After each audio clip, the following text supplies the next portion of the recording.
Good morning, Celtics fans. What's popping? Welcome back to the Celtics Chronicle with me, your boy Adam Taylor. As usual, I'm joined by my homies, compadres, co-hosts in crime, Mr. Tim Sheils and Mr. Mike Weber. What's popping, guys? Nothing much, man. Fellas, what's up?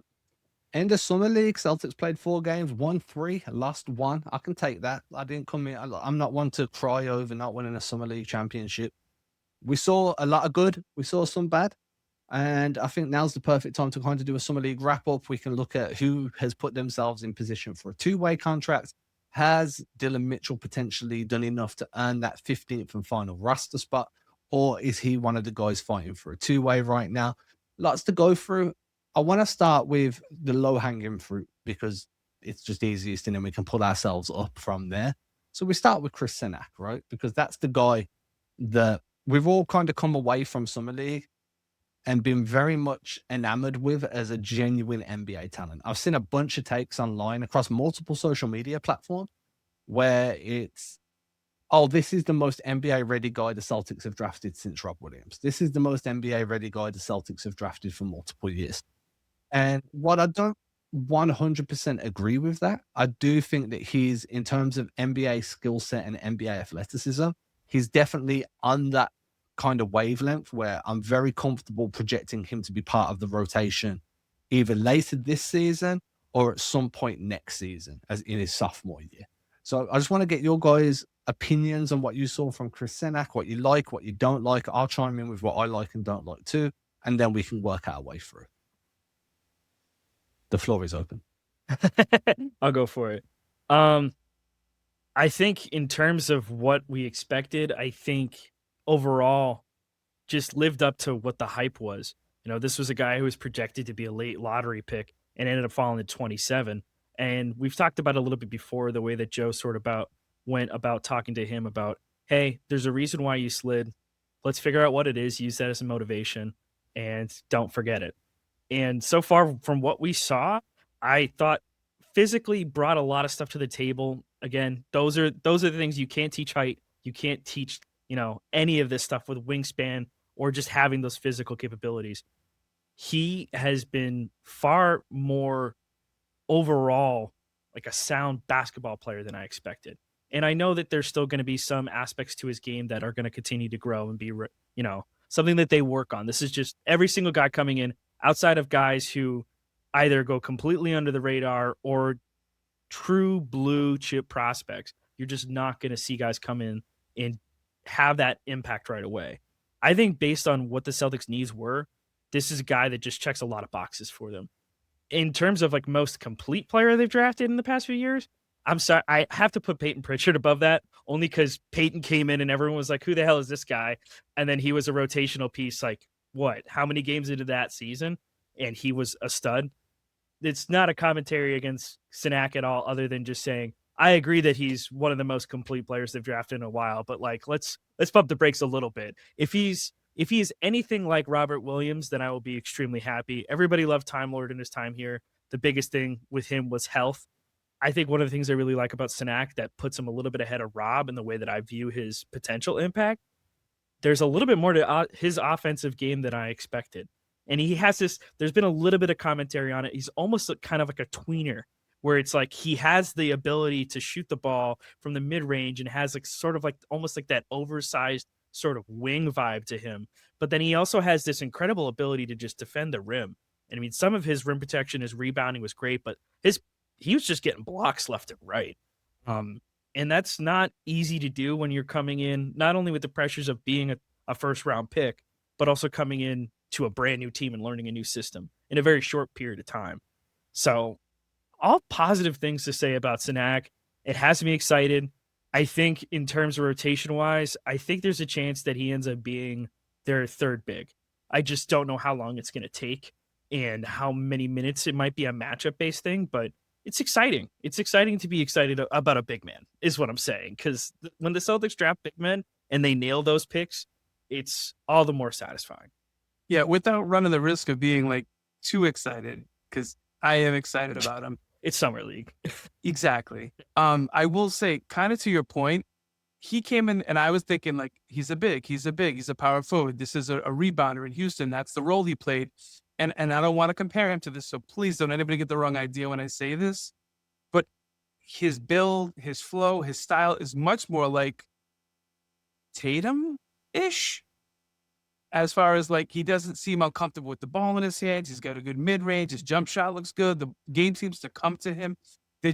I'm not saying he's Tatum. Tatum is a one of one, right? I think But I comfortable. just mean like, he doesn't look like a big, stiff, slender man that we talked about with the weird, janky, to your quote, jump shot. And what I'm excited about is this, I think, is he proved in Houston he could take his ego and check it to fulfill a role necessary to win. He's coming to the NBA, even though he was a 5-star recruit, McDonald's All-American. And I think what's cool is I can see situations where, kind of like Hugo is, where he comes in, plays a powerful role for 8 minutes and surprises people. And it's a limited role. It's crashing, it's playing defense, right? But then there's a night where PG-13 or Tatum have to get load management, for lack of a better term. And he could pop off. I think he's got the opportunity to show more offensively. So I'm excited to see what he does with minutes, maybe down in Maine, maybe during garbage time, maybe during load management, because I think his ceiling is way higher than I anticipated. So I'm excited for him, for sure. He just has a really good way about him. He's more like a big wing. Yeah, I feel like one of his most likely roles is going on defense, especially, is going to be as a weak side helper, somebody that rotates over and uses that explosiveness to play that Rob Williams role, right? That The roamer role. roamer. Yeah, where you're guarding the weakest shooter on the floor in the corner, or one of the weakest shooters. You try and force a switch to get a bad shooter down in the corner. Once you force that switch, you put Cenac on that guy. Then when if somebody penetrates and you need to send help, you send the most explosive guy on the floor across that can then swat that shot from about 4 million feet away. He's jumping galaxies before he gets to the ball and he still meets it. That is a role that I feel like, one, really fits just the athletic build that Cenac brings, that you can work with his timing, you can work with his IQ, and based on the shot blocking that we saw in Summer League, which obviously isn't super translatable because you're up against way better athletes, way better players that can create more space and so forth. But if you can translate even some of that and then just have him there as a shot deterrent, knowing he's rotating over, I feel like that's a semi-translatable role. The fact that John Mazzulla was widely credited with implementing that for Rob back in the day when Rob was there and when he had that season under Ime Udoka makes me feel comfortable with the idea of Cenac being able to play that similar role as well. Offensively, I've liked what I've seen in the mid-range. I've liked what I've seen from deep. My only gripe right now, and this is again based on a 4-game sample size, so I'm taking this with the grainiest of grains of like pinches of salt. You get what I'm saying? But his ability to finish around the rim when it's not a dunk, I'm talking actually finish a layup or go down, get the ball, one dribble, go back up, has been kind of underwhelming. I feel like that's one of the weakest aspects of his offensive game. Putbacks, amazing. Dunks, amazing. But actually finishing with a little bit of finesse, that's been a weak point. Why? Because he's super explosive. Why would he try and finish with finesse when he can just power it down? But there's going to be times in the NBA when a dunk isn't going to be there because there's a 7-foot monster waiting for you at the rim. And now you need to finesse your way around it, let the ball go light, touch it off the glass, whatever it may be.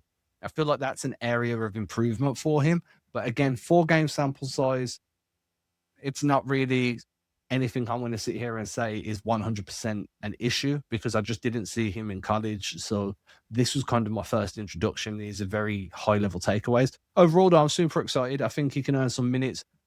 I really like the idea of him and Dillon Mitchell getting minutes together down in Maine because I think that those two had a nice little 2-man partnership, especially on like defense to offensive possessions. Crash the boards, get the block. Dillon Mitchell's leaked out, throw the ball down, dunk. Beautiful. I want to see it all day long. So yeah, I really like Chris Cenac. I think that he's going to have a role with this team sooner rather than later. And we've seen Joe's not afraid to give guys minutes if they're good enough to earn them. Just same as Hugo. Yeah, and I think we should definitely talk about Hugo today too, because I thought there was a couple different things that he's added to his game that I want to see how they expand his role. But you bring up Dillon Mitchell, and I know a big critique on him was going to be his shooting. He did better than I thought he did overall. And again, we're talking about 4-game sample size, but it's still encouraging to see that three ball was not, I feel like the three ball was sold to be worse than what it was.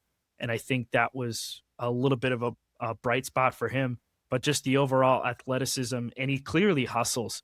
And I think that makes a difference. You know, we talk about wing depth on this team and what it could potentially look like. Fortunately, they have the opportunity to sign him to a two-way contract, so you're not worried about do they put him on an NBA contract? Do they put him on a two-way contract? They have both of those doors open in that regard, but I think ultimately they probably should go with the two-way because I think it's a better way for him to get even more minutes in developmental time. You know, he's 22 years old. We talked about Jordan Walsh a little bit before we hopped on. So the same age as Jordan Walsh.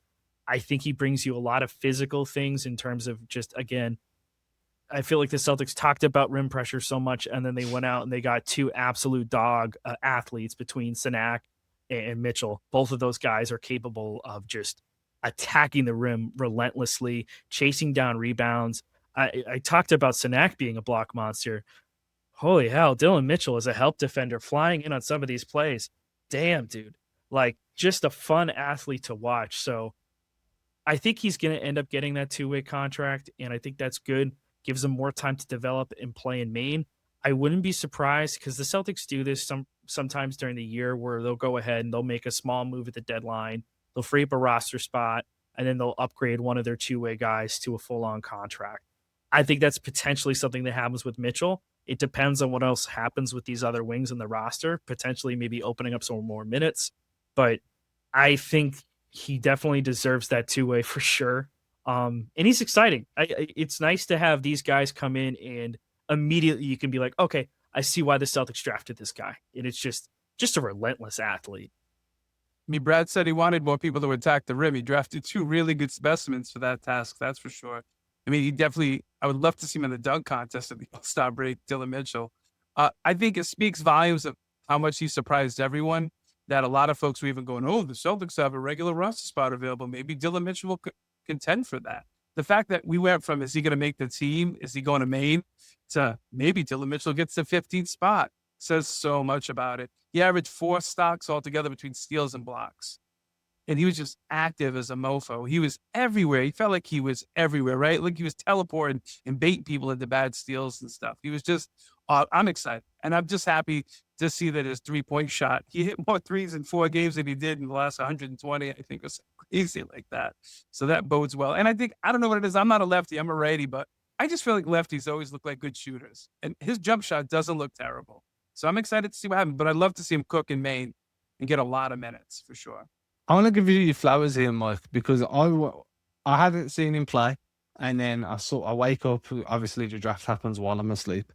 I'm not no way in hell am I staying up to watch a second round of the NBA draft. Like, it's just not happening.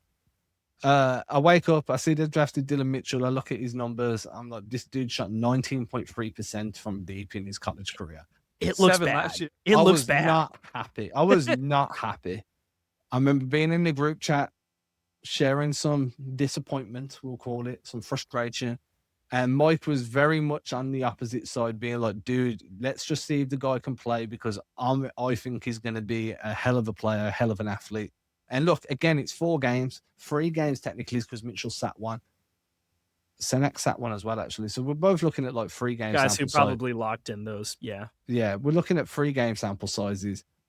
But from those 3 games, like, credit to you, Mike. You were the one saying, I've watched him play, I like him. So I'm going to give you your flowers there. What I will say about Dillon Mitchell is he's hella fun. The dude is just an explosive finisher around the rim. The way he hangs in the air defensively when trying to get blocks as well has just been so insane. Dude, how are you getting that much airtime off a 1-footed leap that you didn't even like run up for? You kind of fell into it. Dude's been super fun. I wouldn't actually be against him getting that 15th roster spot, but because of the versatility keeping it open gives you, that I do think it's more likely that Brad runs with that. That it's been an MO of his for the last few years to keep that roster spot open. And then obviously that gives you a way to reward Dillon Mitchell later in the season if he's playing well in Maine. Again, that's kind of been an MO of Brad. Amari Williams played well in Maine last season, got rewarded with a full-time NBA contract till the end of the year. then re-signed on a 2-way coming into this season. Dillon Mitchell, I think, could develop into a guy that becomes a rotation player for this team long term.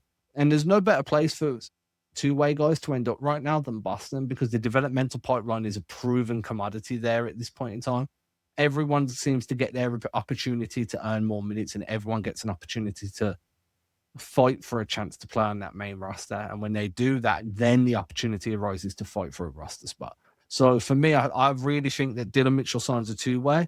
I think he absolutely kills it out in Maine, and then we'll see him maybe get picked up on a full deal just to round out the rotation heading into the playoffs, just to give you some extra depth. But long term, I'm high on him, and I haven't been this high on a second-round draft pick since Carson Edwards.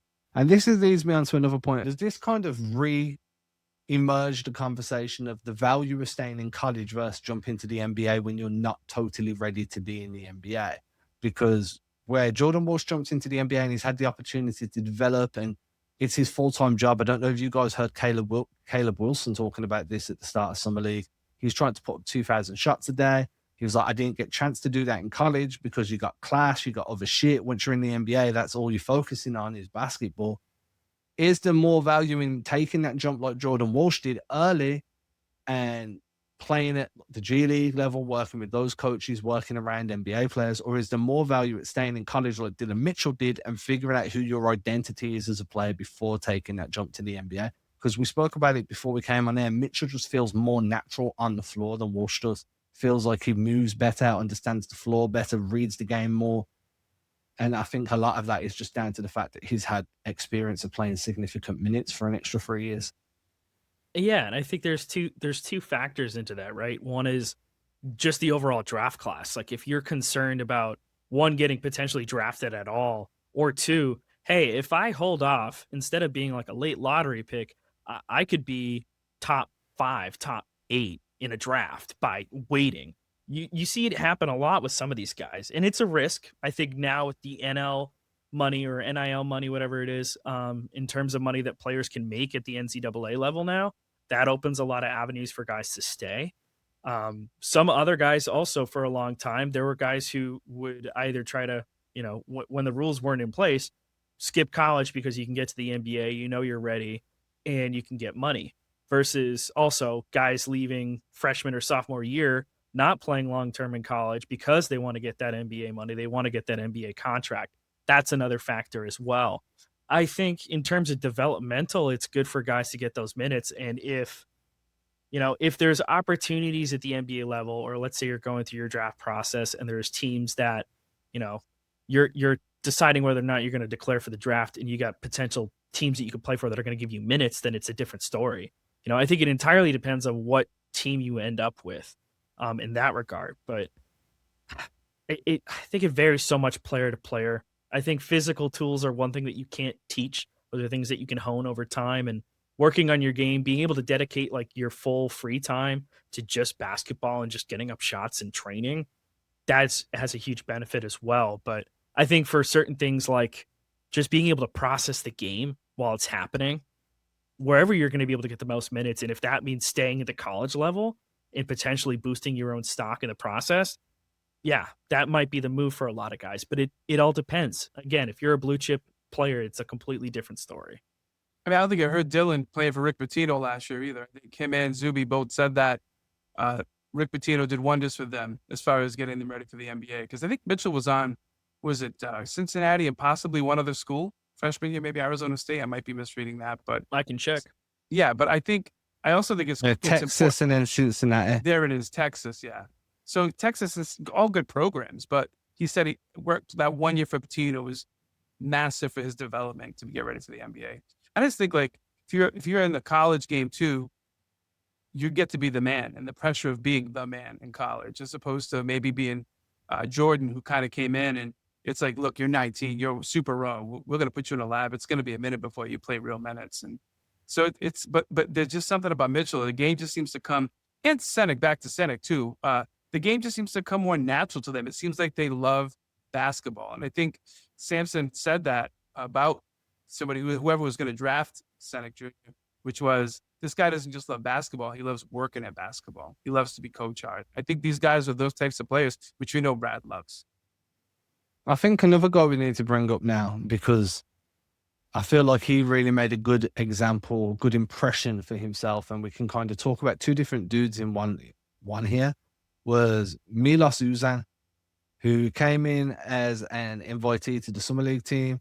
He was he from Houston as well, actually? Did Yep. He's a starting played guard at on that Houston Yeah. team that was runner-up And for the title. I was a big fan of what I saw from Uzan during this Summer League. You can go back onto my Twitter. You can look through my tweets. You can probably read some stuff that I've wrote as well. If you want to read some stuff that I wrote, head over to the CelticsChronicle.com. Subscribe to the newsletter. While you're on that page, because the link's in the comments, while you're scrolling down, you'll see a subscribe button to the YouTube channel. Hit that, and then, we'll love you. So Uzan was a guy that I really enjoyed watching. I thought that his ability to cycle through speed was great. Peyton Pritchard does a great job of that too. So having another guard that can go from slow to fast, fast to slow, and be under control while doing it, I think that deceleration is a skill. And it's a skill that elite guys like Luka Doncic often get praised for. Now, Uzan isn't Luka, and I'm not saying he is, but he's got good deceleration and good body control when decelerating. So he can attack the rim at blistering pace, but then slow down enough to be under control to finish in a way that works for him. His body control was great. His playmaking. I did put the numbers out there, actually, and I don't know them off the top of my head, so please allow me to pull my Twitter back up. But his playmaking for others and for himself, he had some great self-created shots throughout the Summer League. I was going to say postseason then. But he also dished out, I'm just looking for it here, 16 assists in 3 games. I don't know if you like this. I've done this before the Celtics played Sacramento. So over the first 3 games, he dished out 16 assists. Factor in the fact that he tried on defense. Now, his size doesn't necessarily mean he's not going to be good on defense. It's just always going to be a bit of a target, same as Pritchard. But having another guy that can come off the bench, create for himself, create for others, and absolutely push the tempo of a game, I really liked him. I think he's put himself in a good position for a two-way spot. The other guy being John Tonje, who just looked more polished. But I do think that Uzan, to me, looked like the better prospect. Yeah, I think Tonje shot lights out. 46% from 3. You look like a guy who obviously has been in the league. He's 25. He's not a kid. He's not a baby. And I think Uzan's not a big guard, but he's just under 6'4". He's not tiny. What I like about him is it's kind of like we'll call it the Chris Cenac Houston factor, which was he played with Emmanuel Sharp, who got drafted by the Kings in the 2nd round, and he played with Kingston Fleming from the Hawks. One of those teams who was a top 10 lottery pick, and he sacrificed his game trying to win a national championship last year. And because the year before he was their MVP, he was actually the team MVP at Houston. So I think he's got a lot of that Pritchard factor, working in space, the deceleration, underrated shooting. I didn't know that he was that good a shooter. He shot well. He had a couple like Kemba Walker-esque, I don't know what the move is, a crossover step back on guys and had him going backwards and hitting threes. He's not Kemba. Please don't beat me up on that. I'm just saying there's a lot to like here. And if you ask me to make that pick, I'm taking the guy who can shoot and make others better. Because Tonje I think he averaged half of an assist a game. He had the ball in his hands a lot. And I think with Tonje as well, sorry to cut in. Yeah, I think that how many other guys like him around the Celtics roster that are catch and shoot threats that can put the ball on the floor but not really create elsewhere? You've already got a guy like that in Sam Howes, a different position, but again, Walsh to an extent, yeah. Walsh, very similar skill sets. I feel like Uzan, the only other guy that we can really liken him to, not just for size but for skill set, is Pritchard, and that's it. So having more of a skill set that you don't have is greater than doubling down on a skill set you've got an abundance of. That's also my kind of thought process when it comes down to Uzan and Tonje. Sorry, Tim, I kind of cut into your time there. And you, No, Mike. You're fine. I was going to say, I tend to agree with that. And I also think Tonje has been around for a little bit. So he's gotten some NBA time. It also means that his ability to be on two-way contracts is like really limited. He might be in his final year of eligibility or something like that. And it's not to say that Uzan is like massively younger than him. You know, Tonje is 25. He just turned 25 in April. Uzan's going to be turning 24 in December. So it's not like he's super young either way, but it's also because this is a guy who is he has to be a 4-year college athlete. You know who else was a 4-year college athlete? Peyton Pritchard. And in terms of what Uzan brings to the table, again, is like you were saying, Adam, just the fact that he brings in a little bit of playmaking. And it's something that right now, based on what the construct of the team is, your potential bench unit of who your guards are, you know, if you relegate Pritchard to the bench, he's obviously going to be your first guard off the bench for sure. And then you've got Mike Conley. And then in terms of ball handlers, you don't have a ton of guys unless certain guys change up their roles, which I was going to bring up with Hugo, and maybe that's something we say for a different day. But I think the fact that Uzan's at least a little bit younger, he's going to have fresh eligibility to be on multiple two-ways for a few years. If you wanted to have somebody, keep him in the system, see if you have anything there, that's a perfectly good opportunity to do it. And I agree with Mike, what you're saying in terms of size as well. 6'4", that's a good height, especially for a guard. I mean, doesn't necessarily mean height versus actual size in terms of how physical he is, or that, you know, the overall size of his frame is going to limit how physical he can be as a defender. And that's always going to be a thing. So regardless of height, just putting yourself physically in a position to defend is one thing versus being physically capable of defending at a high level is a whole other different story. Even if he is limited, you're not asking him to be this amazing, you know, crucial role player. He could just be a nice bench body and a guy who could potentially come in and give you some NBA minutes if you've got injuries, or, you know, it's a game where you're resting a bunch of guys, give him some run. It's certainly not going to drastically hurt your team to have him on a two-way. I think he should be their final two-way on top of Dillon Mitchell. That's my opinion. I would ask anybody who watched any of the Summer League games, look when he's on the court and when he's not. I don't know. I keep getting Jones's name messed up. I don't know how that guy was getting minutes to begin with and starting. That was rough. Even Alondas Williams, who's a really good athlete, he struggled to run the offense. It seemed like they literally had one option to run an offense, and it was only when Uzan was on the court. And I say, give him credit for that, because we got a better look at Mitchell, Williams, and other guys because we had a real floor general. Man, it is rough when you don't have a floor general out. I don't care if it's pickup basketball, Division I basketball, the NBA G League. When you have a crappy point guard or somebody who can't run an offense, it's rough. And I just think he earned it for me over Tonje. Yeah, he earned it for me. I like Tonje, but I just felt like Uzan was more impactful in more ways. Tonje had a great shooting tournament. He shot the ball lights out. What else did he do for you, though? Whereas Uzan shot well, but he ended the tournament with, I wish I could figure out, I don't have I'm looking at Real GM for the stats, right? But it doesn't, it does, it totals. Uzan ended Summer League with a total of 17 assists, 20 rebounds as a guard, and 37 points on 12 of 37 shooting. So his shooting wasn't great, but it's Summer League, like it's scrappy as shit. But to finish as a guard with 20 rebounds and 17 assists, that shows me how active he was across all three levels, defensive, offensive, and in mid-range. I think that I'll be a lot more comfortable giving him, because if we go and look at Tonje had 2 assists across 4 games, and he had a high touch rate, and he had 2 assists. He only had 13 rebounds. He did score 60 points. 8 turnovers.